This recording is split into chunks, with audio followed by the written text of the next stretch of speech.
ठीक है।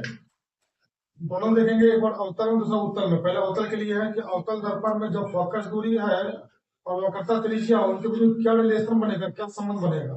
ठीक, तो एक अवतल दर्पण दर्पण लिए हुए हैं MN, है ना, जिसमें मुख्य अक्ष तुम्हारा FPC बोल सकते हो। ठीक है, जहां पर P तुम्हारा मुख्य ये दर्पण का ध्रुव कहलाएगा, ये तुम्हारा F फोकस कहला गया, और जो C तुम्हारा है वो वक्रता केंद्र कहला गया। ठीक है, नीचे डिनोट किया गया है, ये जो स्मॉल है P और F के बीच में जो दूरी है वो F बोला गया, मतलब फोकस दूरी हो गया। C और P के बीच में जो डिस्टेंस को R बोला गया, वो करता त्रिज्या बोला गया। ठीक है, हम बोले कि माना कि MN एक छोटे द्वारक वाला एक अवतल दर्पण है। द्वारक मतलब रास्ता, बहुत ही छोटा रास्ता, एक बिंदु बोल सकते हो। ठीक है, तो माना कि MN एक छोटे द्वारक वाला एक अवतल दर्पण है जिसका वक्रता केंद्र C और मुख्य फोकस F है। तो MN तुम्हारा एक दर्पण हो गया, ठीक है, जिसका द्वार बहुत ही छोटा दिया हुआ अवतल दर्पण है, उनमें मुख्य फोकस F और वक्रता केंद्र तुम्हारा C हो जाता है। प्रकाश की आपतित किरण ये भी तुम्हारा आपतित किरण है दर्पण के मुख्य अक्ष के समांतर। तो दर्पण का मुख्य अक्ष ये FPC, उसके समांतर चल रहा है।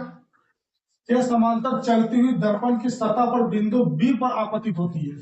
मतलब ये कहीं से आ रहा है, ठीक है, आने के बाद जो दर्पण का परावर्तक सतह है वो बिंदु B पर जाकर के पड़ जाता है, और पड़ने के बाद जब टकराता है तो टकराने के बाद वो F से पास कर रहा है। बिंदु B पर आपतित होती है जो परावर्तन के बाद F से गुजरती है। तो बोलेंगे कि टकराने के बाद F से गुजरती है।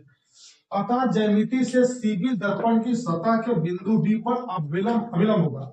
मतलब जिस जगह पर कोई आपतित किरण जाके टकराएगा, टकराने के बाद फोकस से पास करेगा, तो उनके बीच का जो डिस्टेंस बच जाता है वो उसका विलंब कहलाता है, जो हम लोग समतल दर्पण में देख चुके हैं। ठीक है, तो बोला गया कि ज्यामिति से CB, मतलब ये जो CB है ना, दर्पण की सतह के बिंदु B पर क्या होगा, अभिलंब होगा। अर्थात अगर अभिलंब है तो हम लोग प्रकाश के परावर्तन के नियम के अनुसार जानते हैं कि आपतन कोण और परावर्तन कोण दोनों क्या होगा, बराबर पाएगा। ठीक है, तो एंगल ABC बराबर एंगल CBL, ये BC I बोला गया और CBF R बोला गया। तो एंगल I जो एंगल के R के इक्वल होगा। तो ये BC जो है वो CBF के बराबर होगा। क्यों? क्योंकि I बराबर क्या होता है, R होता है, आपतन कोण परावर्तन कोण क्या हो जाएगा, बराबर। ठीक है, लेकिन ध्यान दीजिए कि ये भी और तुम्हारा CP आपस में समांतर है, तो ये वाला एंगल और ये वाला तुम्हारा हो जाएगा अल्टरनेट एंगल, मतलब एकांतर। तो लिखा गया कि ये BC बराबर क्या, BCF, ये BC BCF, ये दोनों का आपस में क्या होगा, बराबर एकांतर कोण से। समीकरण एक समीकरण दो का लेफ्ट साइड इक्वल और राइट साइड क्या होगा, इक्वल, एंगल CBF और एंगल BCF। तो जैसे CBF और BCF आपस में बराबर होते हैं तो चेक करते हैं कि CBF और BCF आते किसमें।